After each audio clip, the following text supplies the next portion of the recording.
귀하고 복된 찬양 감사드립니다. 하나님께서 오늘도 우리와 함께 하시고 우리의 가정을 지키시고 우리의 인생 가운데 복된 길로, 생명의 길로 인도해 주실 줄로 믿습니다.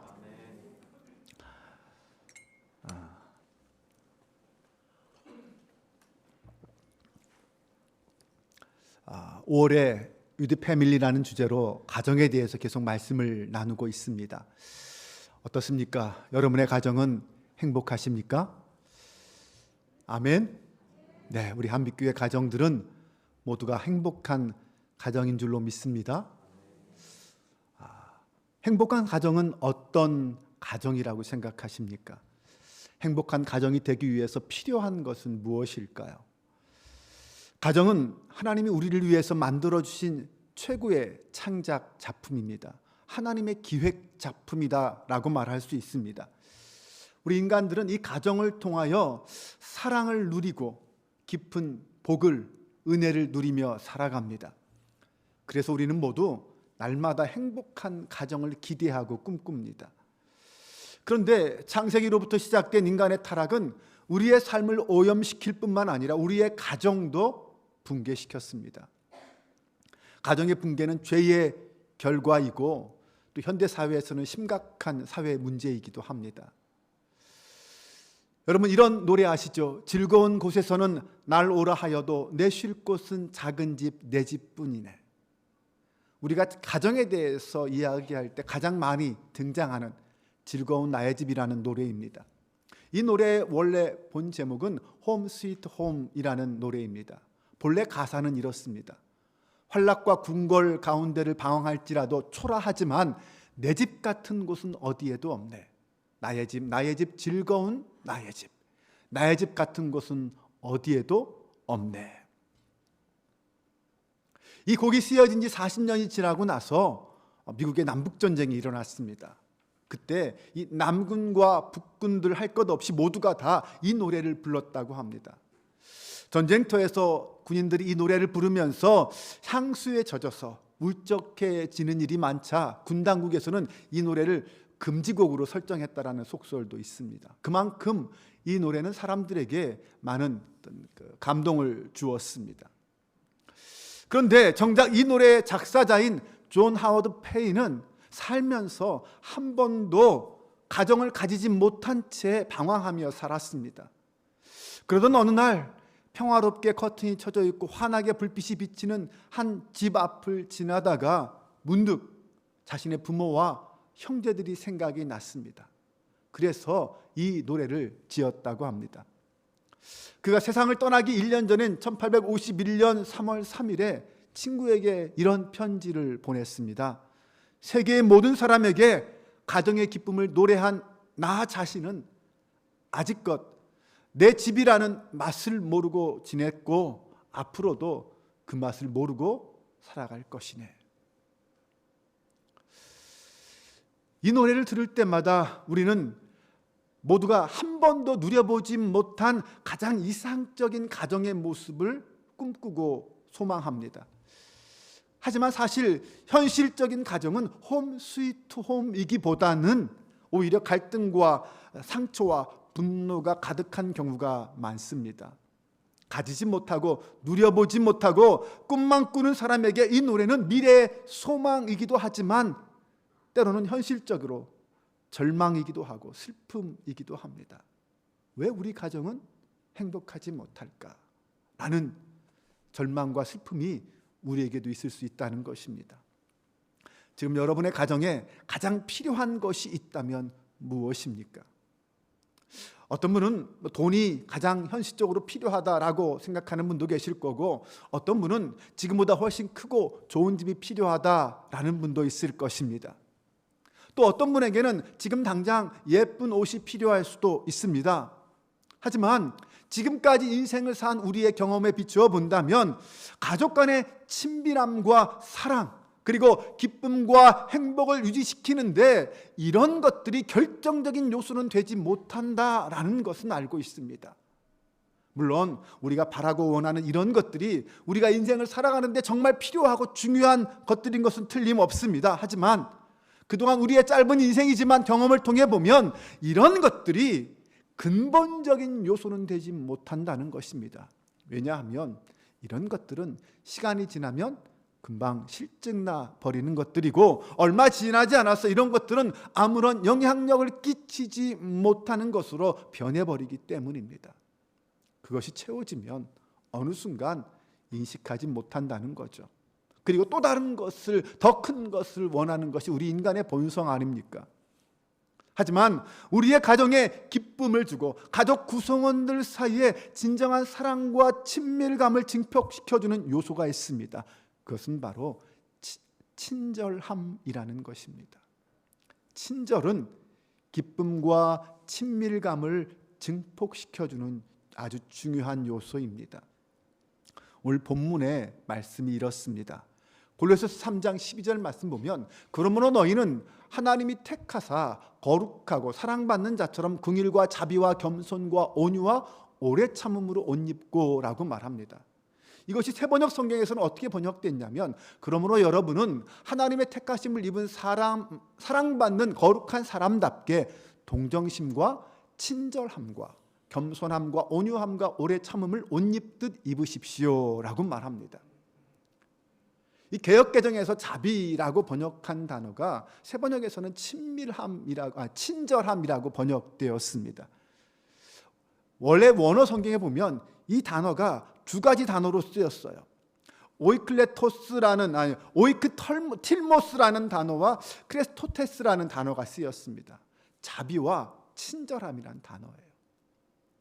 근데 여기서 우리는 성경에 나오지 않은 이 친절함이란 단어에 주목할 필요가 있습니다. 저는 우리 가정을 행복하게 만드는 요소 중에 하나가 바로 이 kindness, 친절함이라고 생각합니다.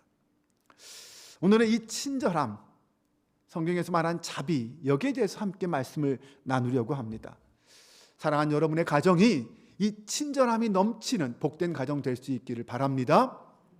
그럼 이 친절함이란 무엇을 말하는 것일까요? 성경적 친절은 자기의 사랑을 상대방에게 적극적으로 행동하여 보여주는 것을 말합니다. 오늘은 성경을 통하여 이 친절함이 포함하는 5가지 요소에 대해서 함께 살펴보려고 합니다. 이 5가지 요소를 하나하나 가정에서 실천하고 행한다면 우리의 가정은 정말 풍성한 은혜와 행복이 넘치는 가정이 될 수 있을 것입니다. 첫 번째로, 친절은 상대방의 필요에 반응하는 것입니다.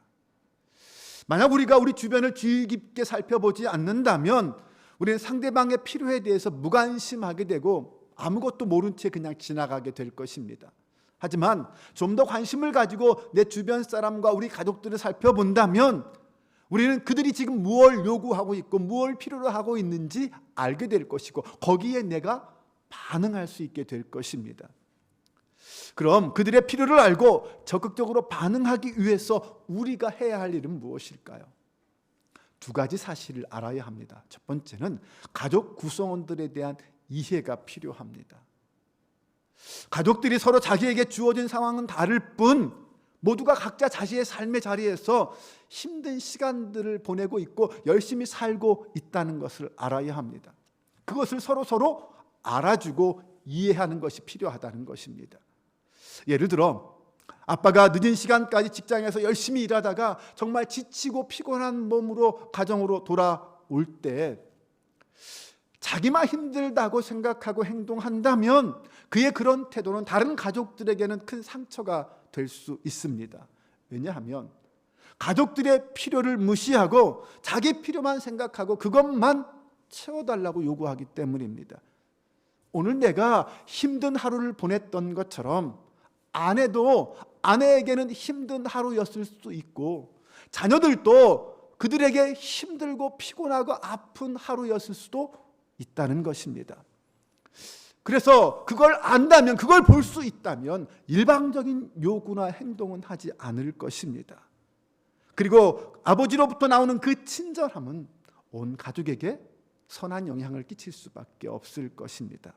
이러한 가정에는 가족 간의 이해와 배려와 사랑이 넘쳐나고 친밀감과 결속감이 높아질 수밖에 없습니다. 2번째는 일이 친절을 방해한다는 것을 알아야 합니다.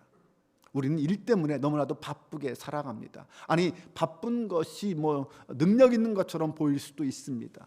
그러나 우리는 너무 바빠서 친절을 나타내고 표현하기가 어렵습니다.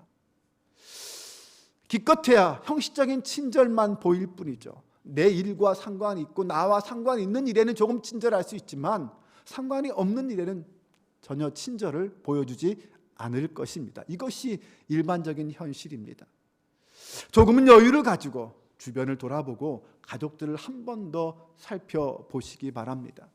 그들이 처한 상황에 대해서 관심을 갖고 그 필요를 적극적으로 반응해 주시기 바랍니다. 그러면 가족들은 나로 인해, 우리로 인하여 미소를 짓게 될 것입니다.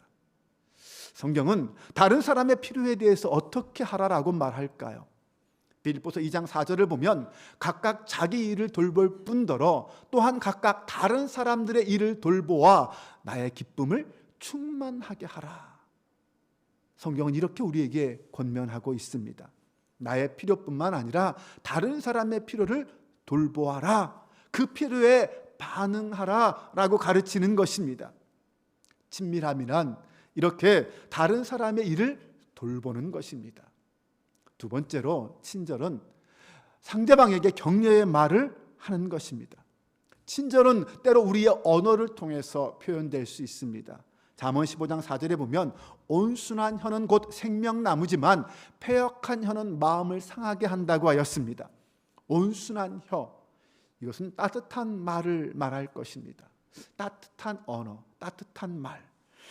따뜻한 말, 이 격려의 말은 상대방의 상한 마음을 치유할 수 있습니다. 하지만 가시돋친 말은 상대방의 마음에 상처를 주고 황폐하게 만듭니다.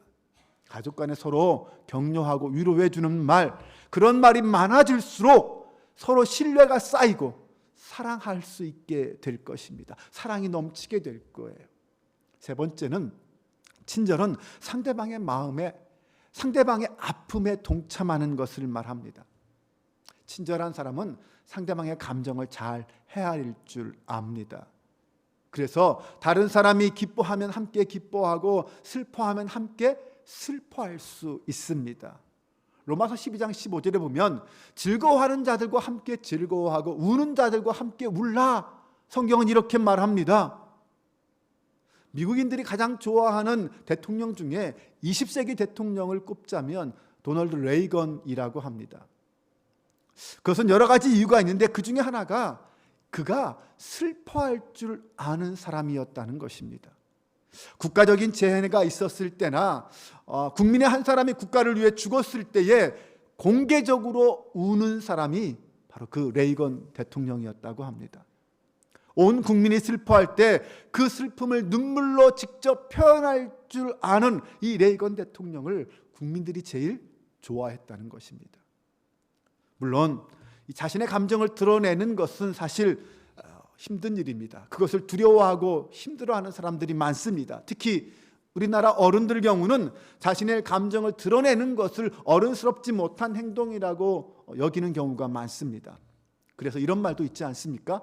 남자는 태어나서 3번만 울어야 된다. 태어날 때, 나라가 망했을 때, 부모님이 돌아가셨을 때. 네, 그러다 보니 우리는 참 50대 이상 남자들은 그런 감정을 표현하기가 쉽지 않습니다. 서툴죠. 하지만 사실 이제 이런 말은 어울리지 않습니다.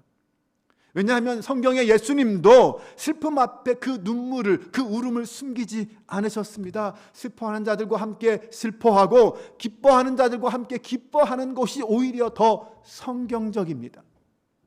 요한복음 11장 33절 이하를 보면 예수께서 그가 우는 것과 또 함께 온 유대인들이 우는 것을 보시고 심령의 비통이 여기시고 불쌍히 여기사 이르시되 그를 어디 두었느냐 이르되 주여 와서 보옵소서 하니 예수께서 눈물을 흘리시더라. 주님은 우는 자들과 함께 우셨습니다. 이 눈물을 통해 사람들은 주님의 관심과 사랑을 이해할 수 있었습니다. 혹 우리가 울고 있을 때 이미 그 심정을 경험하신 우리 주님께서는 우리의 눈물을 이해하시고 품어주신다는 것을 알아야 합니다. 그리고 난 뒤 그 슬픔을 기쁨으로 변화시키는 분이 우리 주님이십니다. 함께 울어주시고 함께 슬퍼해 주신 다음 그 슬픔을 기쁨으로 바꾸어 주시는 분이 우리 주님이시라는 것입니다.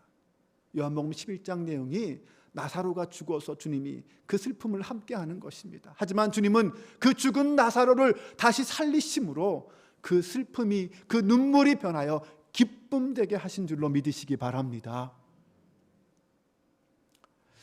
부모로서 자녀들의 아픔과 고민을 진지하게 생각해 보십시오. 그리고 그들의 입장이 되어 보려고 노력해 주시기 바랍니다. 자녀들의 아픔과 고민에 함께 동참하고 그것을 표현해 보십시오.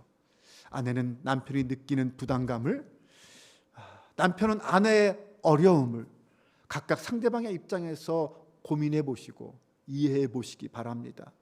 서로 격려하시기 바랍니다. 그렇게 서로 가정에서 가족들이 서로 친절을 베푸는 것, 이것이 우리가 행복한 가정을 이루는 비결입니다. 네 번째로, 친절함이란 때때로 상대방에게 참된 말을 하는 것을 의미합니다. 어떤 가식이나 꾸밈 없이 상대방을 진심으로 위하는 말, 있는 그대로 말할 수 있는 것이 중요합니다. 그렇게 말할 수 있는 사람이 진정한 친구요, 가족이라고 할 수 있습니다. 잠언 27장 6절에 보면 친구의 아픈 책망은 충직으로 말미암은 것이나 원수의 잦은 입맞춤은 거짓에서 난 것이다 라고 말합니다. 그 사람이 어떤 큰 실수를 하려고 한다면 그 사실을 말해주는 것이 진정한 친구입니다. 하지만 위험을 보고도 말해주지 않는다면 그는 친구가 아니고 그 사람을 해치는 원수와 다를 바가 없습니다. 예를 들면 여러분의 동료나 친구가 만약 음주운전을 하려고 한다면 어떻게 해야 합니까? 적극적으로 말려야 되겠죠. 네, 그로 인해 어쩌면 그 사람과 얼굴을 붉힐 수도 있고 다툼이 일어날 수도 있습니다. 하지만 이 일은 나와 상관없는 일이야, 내가 알 바 아니야, 네 하고 싶은 대로 하는 거지, 이렇게 하고 그냥 놔둔다면 여러분은 그 사람의 진정한 친구나 이웃이 될 수 없습니다. 때때로 우리가 할 수 있는 최고의 친절은 상대방의 입장에 서서 그에게 가장 필요한 것이 무엇인지 말해주는 것입니다. 물론 잘못된 일을 하고 있다면 그것이 잘못되었다라고 말해 주어야 합니다. 예를 들어서 의사에게 진찰을 받으러 갔습니다. 그런데 그 의사가 사실을 말해주기를 기대하지 않습니까? 만약 내가 심각한 질병에 걸렸는데 그럼에도 불구하고 수술이나 직접적인 치료에 대해서 말해주지 않고 안정을 취하세요, 긍정적인 생각을 하세요, 그러면 됩니다, 이렇게만 말한다면 그는 진짜 의사가 아니죠. 진정한 의사는 곪은 곳은 찢어서 치료하는 사람입니다. 마찬가지로 우리도 사람을 바로 세우기 위해서는 고통을 감당할 수 있어야 합니다. 부모가 자녀들에게 대하여 참된 말을 하는 것은 간섭이 아닙니다. 자녀들이 부모에 대하여 참된 말을 하는 것은 버릇없는 행동이 아닙니다. 이것은 서로가 서로에 대하여 관심을 갖는 것이고 사랑이고 책임이고 친절함입니다. 진정한 사랑은 평화가 깨지는 것을 두려워하지 않습니다. 침묵하지 않습니다. 그로 인해 시끄러워질 수 있고 평화가 깨어질 수도 있어도 상대방의 잘못을 일깨워주고 바로 잡아줄 뿐만 아니라 그를 격려해주고 위로해줄 수도 있어야 합니다. 엄연한 사실 앞에서 정직하게 말할 수 있어야 하며 그것이 행해질 때 우리는 비로소 최고의 친절을 말할 수 있게 됩니다. 마지막으로 친절은 먼저 행동하는 것입니다. 친절을 베푸는데 주저하지 마시기 바랍니다. 다음으로 미루거나 연기하면 안 됩니다. 바울이 갈라디아 교회 성도들에게 이렇게 말했습니다. 그러므로 우리는 기회 있는 대로 다른 모든 이에게 착한 일을 하되 더욱 믿음의 가정들에게 할지니라. 언제 우리가 행동해야 합니까? 기회 있는 대로. 기회 있는 대로 움직이라는 것입니다. 만약 지금 여러분이 잊고 있는 일이 있다면 누군가에게 내가 고맙다라는 말을 해야 되는데 그것을 잠깐 잊고 있었다면 직접 찾아가거나 아니면 지금 전화를 해서라도 그것을 표현할 수 있어야 합니다. 아내가 남편에게, 남편이 아내에게 혹은 자녀에게라도 고맙다, 사랑한다라는 말을 지금 바로 할 수 있어야 합니다. 기회라는 말의 의미가 무엇일까요? 언제든지 할 수 없다라는 뜻 아닙니까? 언제든지 할 수 있는 일이라면 기회라는 말을 사용하지 않을 겁니다. 결국 모든 것에는 때가 있다라는 것입니다. 순간을 포착하고 놓치지 마시기 바랍니다. 기회는 순식간에 우리 곁을 지나쳐 버립니다.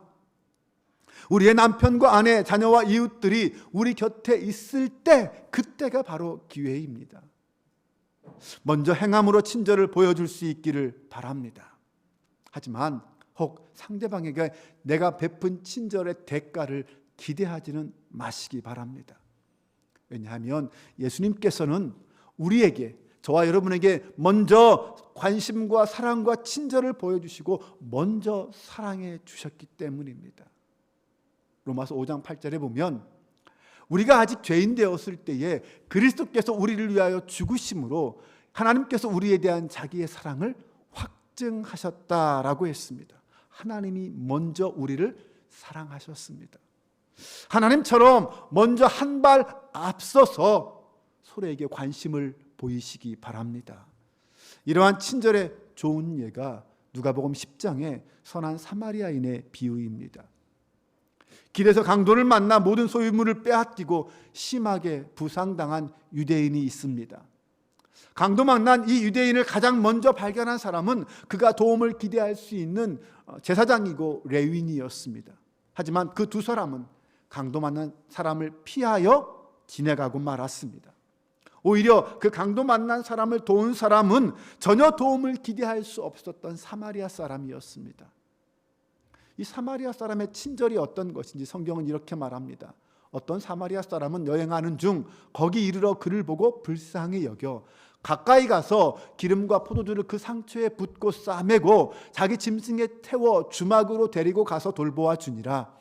그 이튿날 그가 주막 주인에게 데나리온 2를 내어주며 이르되 이 사람을 돌보아 주라. 비용이 더 들면 내가 돌아올 때에 갚으리라 하였으니.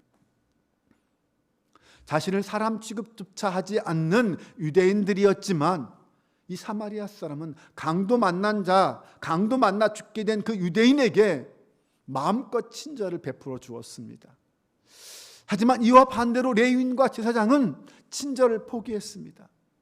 그가 그렇게 행동한 이유는 아마 시체를 만지면 부정해진다라는 율법 때문이었을 것입니다. 레위인과 제사장은 그 율법을 너무나도 잘 알고 잘 지키고 있었던 것입니다. 그 율법 때문에 친절을 포기한 것입니다. 레위인과 제사장의 친절은 성전 안에만 있는 친절이었던 것 같습니다.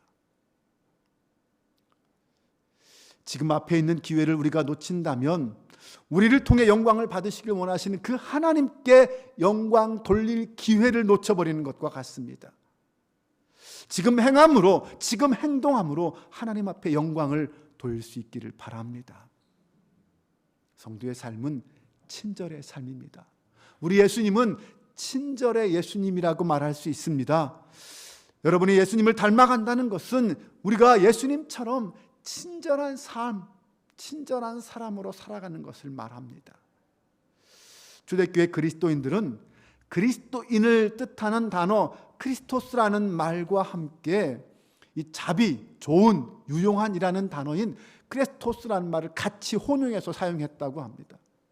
무슨 뜻일까요? 성도라는 말과 그리스도인이라는 말과 친절함, 좋은이라는 말이 같은 의미로 사용하였다는 것입니다. 즉 다시 말하면 성도는 곧 친절한 사람, 좋은 사람이라는 의미이기도 한다는 것입니다. 이것이 당시 초대교회 사람들의 생각이었습니다. 오늘날에도 이 말이 우리의 삶에, 우리의 가정에 그대로 나타날 수 있기를 바랍니다. 사람들이 우리 그리스도인들을 인식할 때 그리스도인이라는 말은 선한 사람, 좋은 사람, 친절한 사람이라고 동시에 같이 생각할 수 있어야 한다는 것입니다. 골로새서 3장 20절에 보면 자녀들아 모든 일에 부모에게 순종하라. 이는 주 안에서 기쁘게 하는 것이라 라고 했습니다. 하나님과 우리와의 관계, 그것은 사실 부모와 우리와의 관계와 비슷한 점이 많습니다. 우리는 하나님께 순종하고 부모님께도 순종합니다. 이 순종이란 단어 휘파쿠오는 밑에서 듣는다라는 뜻입니다. 하나님의 말씀에 귀를 기울이고 그 뜻을 분별하여 순종하는 사람은 부모님 말씀에도 귀를 기울이고 부모님께도 순종하는 사람입니다. 또한 골로새서 3장 21절 말씀에 보면 아비들아 너희 자녀를 노엽게 하지 말지니 낙심할까 함이라 라고 했습니다. 부모는 자녀를 노엽게 하지 말라는 것입니다. 그것은 부모와 자식 간의 그 관계도 얼마든지 서로 상처를 주고받을 수 있는 관계다라는 것을 말합니다. 부모들이 자신의 감정을 있는 그대로 자녀에게 쏟아 놓을 때 그것이 자녀들을 낙심시킨다고 말합니다. 성경은 자녀들의 마음을 헤아리고 보호하고 존중해 주라고 말합니다. 자녀들에게 우리는 육신을 따른 부모일 뿐입니다. 우리는 자녀들의 주인이 아닙니다. 자녀들의 진짜 참 아버지는 하늘에 계신 분입니다. 그 자녀의 삶을 책임지시는 분은 참된 아버지이시고 참된 부모님이신 하나님이시지, 우리는 이 땅의 부모로서 물론 아버지를 대리해서, 하늘의 아버지를 대리해서 이 땅의 자녀를 돌보고 지키는 자일 뿐입니다. 하나님과 자녀들의 마음과 그들의 믿음을 이어주는 역할을 하는 것이 이 땅의 부모의 역할입니다. 우리가 이 마음을 품는다면 우리는 부모로서 조금은 마음을 내려놓고 자유를 누릴 수가 있습니다. 이 자유 안에서 자녀들을 진정으로 사랑할 수 있습니다. 이 현대 시대를 한번 생각해 보시기 바랍니다. 요즘 부모들은 어떻습니까? 너무나도 크고 무거운 짐을 다 지고 있는 것 같습니다. 부모는 자녀에게 무한한 책임을 가진 존재이다. 그래서 모든 것을 다 해주어야 하고 최고로 해주어야 한다라는 암묵적인 그런 어떤 전제를 깔고 있는 것 같습니다.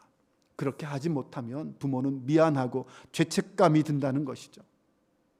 하지만 이것은 건강하지 못한 생각입니다. 부모로서 우리는 물론 할 수 있는 만큼 최선을 다해야 합니다. 하지만 자녀의 삶을 하나님께 맡길 수 있어야 합니다. 우리는 그 자유 안에서 부모로서 성장해 갈 수 있습니다. 참된 부모로 성장할 수 있습니다. 이제 말씀을 정리합니다.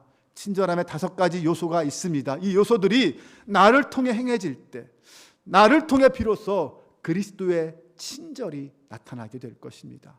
첫 번째는 상대방의 필요에 반응하는 것이고, 둘째는 격려의 말을 하는 것, 셋째는 상대방의 아픔에 동참하는 것, 네 번째는 참된 말을 해주는 것, 마지막 5번째는 먼저 행동하는 것이라고 했습니다. 사랑하는 여러분, 여러분의 가정의 행복과 건강을 위해서 이 5가지 요소를 온전히 실천할 수 있기를 바랍니다. 그때 우리 가정은 진정한 사랑과 친밀감으로 하나가 될 것입니다. 아름답고 행복한 가정의 모습이 우리 한빛교회 모든 가정의 모습이 될 수 있기를 주님의 이름으로 축원합니다.